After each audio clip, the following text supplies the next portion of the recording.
మాటేనా?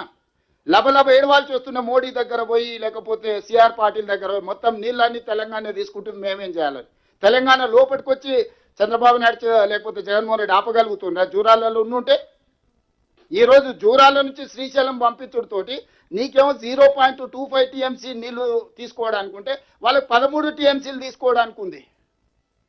నువ్వు చెంబెడ్ నీళ్లు దొంగతనం చేసే లోపల వాడు 100 కుండల నీళ్ళే తీసుకుపోయేటంత పొక్కలు పెట్టి రెడీ చేసుకున్నాడు. ఈ 10 ఏళ్లలో ఈయన వాళ్ళకి ఇచ్చిన అవకాశం. అందుకే ఈరోజు లెవెల్ ప్లేయింగ్ ఫీల్డ్ ఈక్వల్గా లేదు, ఇర్రేషనల్ అయిపోయింది. మనకు అసలు ఏం అవకాశమే లేదు. మనం నిండా అసలు అసలు అచేతన అవస్థకు తెలంగాణ నెట్టేసిండు చంద్రశేఖరరావు, హరీష్ రావు. వాళ్ళు బలవంతులు అయిపోయారు. పర్ డే 4.5 టీఎంసీలు తీసుకెళ్లే కెపాసిటీని 13.5 టీఎంసీలకు ఎన్హాయం చేసుకున్నారు చంద్రశేఖరరావు ముఖ్యమంత్రి ఉన్నప్పుడు 10 ఏళ్లలో.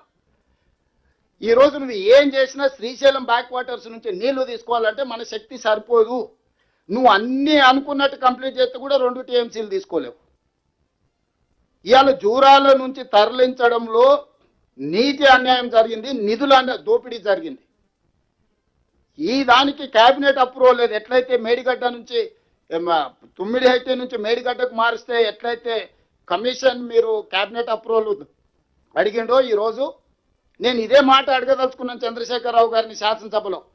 అందుకే వారు హాజరు అవ్వడానికి జంకుతున్నారు. వారికి తెలుసు చర్చ ఎక్కడికి దారి తీస్తుంది.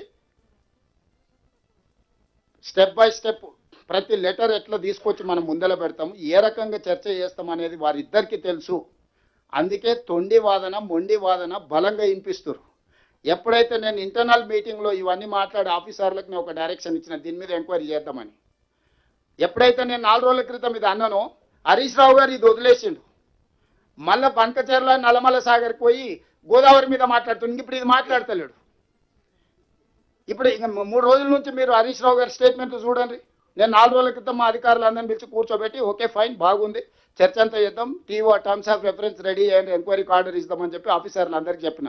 మా పేషీ ఉన్నోళ్లకు లా సెక్రటరీకి, ఇరిగేషన్ సెక్రటరీకి రైట్ ఎంక్వైరీకి ఆర్డర్ ప్లేస్ చేద్దాం. మనం తప్పు చేస్తే మన సంగతి తెలుస్తాం, వాళ్ళు తప్పు చేస్తే వాళ్ళ సంగతి తెలుస్తాం, ఎంక్వైరీ ఆర్డర్ ఇద్దామని ఎప్పుడైతే చెప్పినామో ఈ వాసన పసిగట్టిండి. హరీష్ రావుకి ఇట్లాంటి వాసన చూసే అలవాటు బాగా పర్ఫెక్ట్గా ఉన్నది. ఇప్పుడు ఏమంటుండు, ఇంకా కృష్ణా నది మీద చర్చ వదిలేసిండు. లేదు లేదు లేదు బంకచెర్ల నుంచి మీరు నల్లమల సాగర్ను మీరు అనుమతిస్తున్నారు, చంద్రబాబు నాయుడుకు తాకట్టు పెట్టిండు అని. నేను అనేది ఈ రూమ్లో ఉన్న వాళ్ళు ఎవరమైనా మనం ఈ ప్రాంతంలో పుట్టి, ఈ ప్రాంతంలో పెరిగి, ఈ ప్రాంతంలో రాజకీయాలు చేయాలనుకుంటున్నాం. ఎవరైనా ఏ విషయంలో అయినా ఏదైనా అభిప్రాయం ఉండొచ్చు. తెలంగాణ నీళ్లు ఇతరులకు ఇచ్చే దాంట్లో ఎవడైనా ఒక సెకండ్ అని ఆలోచన చేస్తాడా? మీ రూమ్లో ఉన్న వాళ్ళు ఆలోచన చేయని పెద్దలందరూ ఉన్నారు కదా. ఎవరైనా తెలంగాణ ప్రజలకు ప్రాతినిధ్యం వహించేవాడు తెలంగాణ రైతుల యొక్క హక్కులను తాకట్టు పెట్టడానికి కలలోనైనా నిద్రలోనైనా ఎవడన్నా ఆలోచన చేస్తాడా? ఆయన చేసిండు, అనుభవించిండు, ఇంటికి పోయిండు. ఇప్పుడు మన మీద ఆ దుమ్మెత్తిపోయాలి, అతికించాలనే ప్రయత్నం చేస్తుండు. అందుకే ఇక్కడ ఉన్న ప్రజాప్రతినిధులందరికీ నేను చాలా స్పష్టంగా కాటకారికలు చెప్తున్నాను. దీంట్లో ఏంటంటే మహాభారతంలో ఉన్నట్టు ఎన్నో ఘట్టాలు ఉన్నాయి, ఒక్కొక్క ఘట్టం ఒక రకం.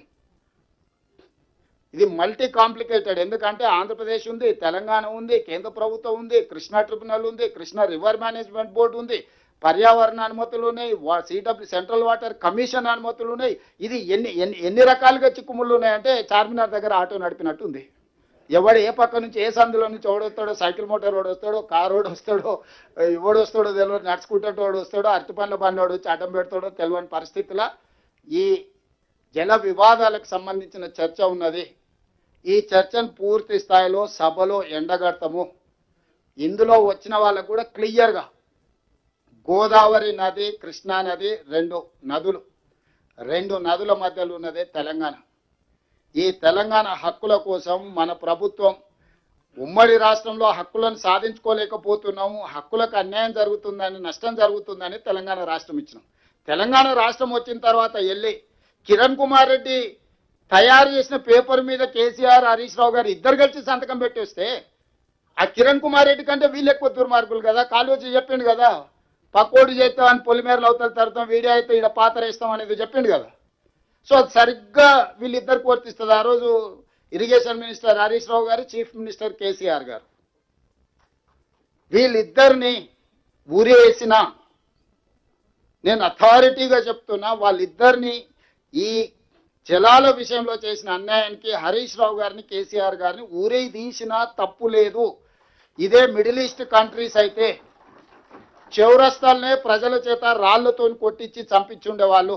మనది ప్రజాస్వామిక దేశం కాబట్టి ప్రజాస్వామ్య బద్ధంగానే ఎవరినైనా శిక్షించాలి కాబట్టి కసబును కూడా మనము చాలా రోజులు జైల్లో పెట్టి బిర్యానీ పెట్టి విచారణ చేసి ఉరి తీయాల్సి వచ్చింది. అందరి కళ్ళ ముందల AK-47 పెట్టి చాలా మందిని కాల్ చేసిన కసబ్ కూడా మనం ప్రజాస్వామిక బద్ధంగా విచారణ చేసి అతనికి న్యాయవాదులను పెట్టుకునే అవకాశం ఇచ్చి అతని తరఫున కూడా వాదనలు విన్న తర్వాతనే జడ్జిమెంట్ రాయాల్సి వచ్చింది. ఇక కసబ్కే అన్ని వసతులు ఉంటాయి, కేసీఆర్కి ఎన్ని ఉంటాయి మీకు తెలుసు కదా. అందులో సంపాదించిన సొమ్ముంది, ఎవరినైనా తెచ్చుకోగలుగుతారు న్యాయవాదులను. అందుకే ఈ వేదిక మీద నుంచి నేను సూటిగా మీడియా మిత్రులు కూడా చాలా మంది ఉన్నట్టున్నారు, పెద్దలు శ్రీనివాస్ రెడ్డి గారు మీడియా తరఫున ఉన్నట్టున్నారు, నేను సూటిగా కేసీఆర్ గారికి ఆహ్వానం పలుకుతున్నా, శాసనసభలో చర్చ చేద్దాం. మేము ఓపెన్ మైండ్తో ఉన్నాం. మేము ఏమన్నా మా నిర్ణయాలలో లోపం ఉన్నా, మా నిర్ణయాలను సవరించుకోవడానికి ఏదన్నా ఉన్నా మీరు వచ్చి మాకు సూచన చేయండి, మీ అనుభవాన్ని మాకు ఇవ్వండి. As a former chief minister, as a union cabinet minister, as a state minister, as a MP, MLA, leader of opposition. Jana Reddy గారు రాసిన లేఖలు చాలు ఉన్నాయి. వారు ప్రతిపక్ష నాయకుడిగా ఉన్నప్పుడు కేసీఆర్కి రేపు హౌస్లో చూపిస్తా. ప్రతిపక్ష నాయకుడిగా నువ్వు చేస్తున్న దాంట్లో ఉన్న లోపం ఏంది, నువ్వు సరిదిద్దుకొని ఏం చేయాలనో కూడా జానారెడ్డి గారు ప్రతిపక్ష నాయకుడిగా లేఖలు రాసింది కేసీఆర్ గారికి 2015, 16 ఈ పాలమూరు రంగారెడ్డి ఎత్తిపోతల నుంచి మైనర్ ఇరిగేషన్ వరకు టైమ్ అండ్ అగైన్ ప్రతిపక్ష నాయకుడిగా జానారెడ్డి గారు ఆ రోజు ముఖ్యమంత్రికి ప్రతిపక్ష నాయకుడిగా లేఖలు రాసిండు. ఇందులో మీరు తీసుకుంటున్న నిర్ణయంలో పాలమూరు రంగారెడ్డి ఎత్తిపోతలు ఈ లోపం ఉన్నది, మీరు దీన్ని సవరించి ఈ విధంగా చేస్తే తెలంగాణకి న్యాయం జరుగుద్ది. మైనర్ ఇరిగేషన్లో మీ నిర్ణయాలు ఇలా ఉన్నాయి లోపభీష్టంగా, వీటిని సవరించుకోండి అని చెప్పి ఒక ప్రతిపక్ష నాయకుడిగా జానారెడ్డి గారు పదే పదే ఆనాటి ముఖ్యమంత్రికి లేఖలు రాసిండు. ఇప్పుడు కూడా నేను చంద్రశేఖరరావు గారికి ఆహ్వానం పలుకుతున్నా, సభకు రాండి, చర్చించండి.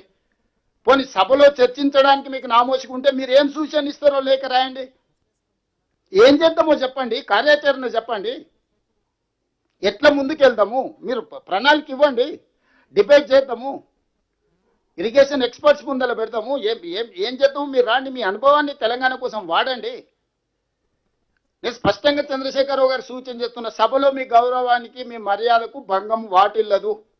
ఈడున్న ఎమ్మెల్యేలకు మంత్రులందరూ కూడా నా విజ్ఞప్తి, వారి హోదాకి, వారి వయసుకి, వారి అనుభవానికి గౌరవం ఇద్దాం. వారు ఇచ్చే సూచనలు, రాష్ట్రానికి ఉపయోగపడే ప్రతి సూచనని ప్రభుత్వం తీసుకుంటుంది.